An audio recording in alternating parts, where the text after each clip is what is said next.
va passer le micro à Grégoire Lal, côté Aquitanis, donc Office public de l'habitat. Voilà, autre profil de structure soumise au code de la commande publique. On rappelle que tout le monde a le même code de la commande publique, hein, peu importe la typologie de structure.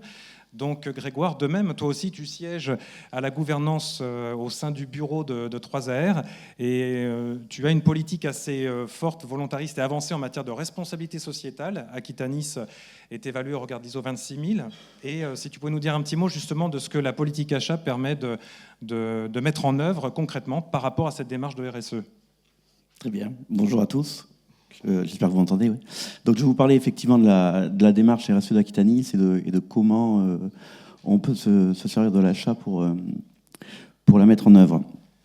Donc, on a une démarche RSE qui a eu plus d'une quinzaine d'années, qui est évaluée exemplaire dans le cadre de l'ISO 26000. Et l'ISO 26000 se base sur 7 dimensions qui sont la gouvernance, les droits de l'homme, les relations et conditions de travail, l'environnement, la loyauté des pratiques, les questions relatives aux consommateurs et la commande et le développement local. Donc, comment on peut agir sur ces 7 dimensions avec un axe extrêmement important qui est la gouvernance, qu'il faut prendre en compte et qui va permettre de prendre en compte les 6 autres dimensions.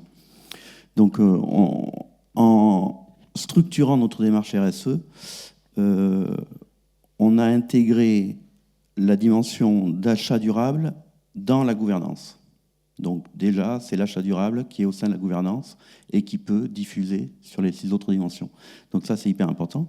Et ensuite, on se fait évaluer tous les 3 ans par un évaluateur AFNOR qui, il y a 2 ans, a dit « Bon, mais votre démarche est extrêmement intéressante. Je vous invite, si vous voulez continuer à vous améliorer, à essayer de caler votre démarche sur les 17 objectifs de développement durable dans l'idée de continuer à dialoguer avec les parties prenantes et notamment les collectivités qui vont elles aussi s'acculturer et développer de plus en plus leur démarche sur les 17 objectifs de développement durable. » Bon.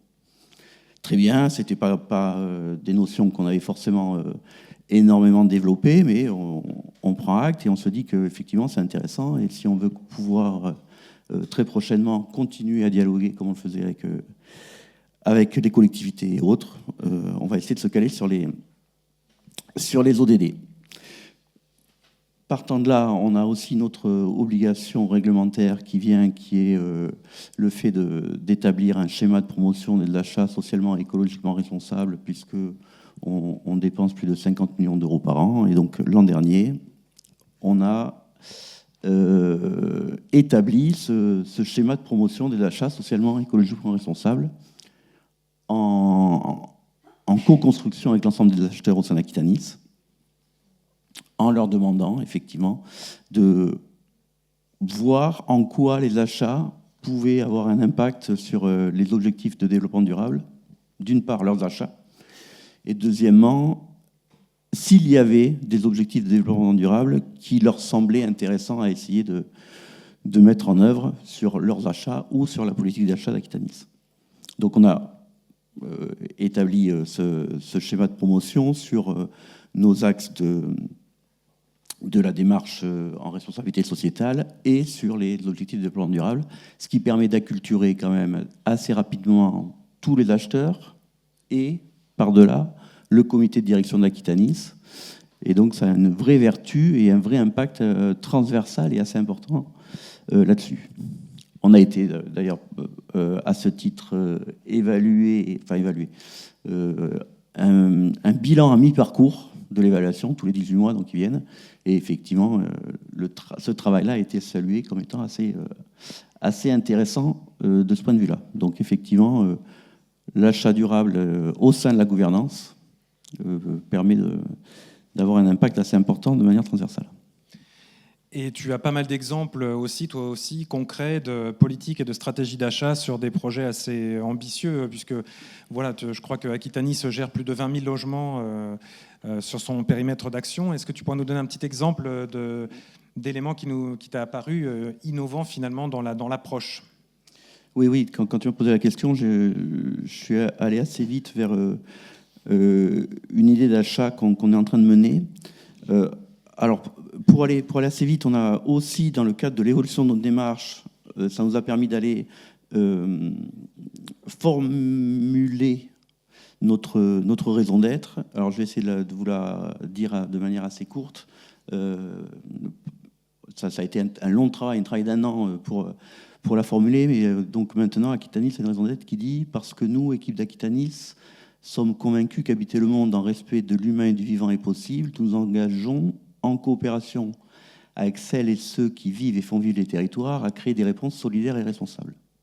Nous nous engageons...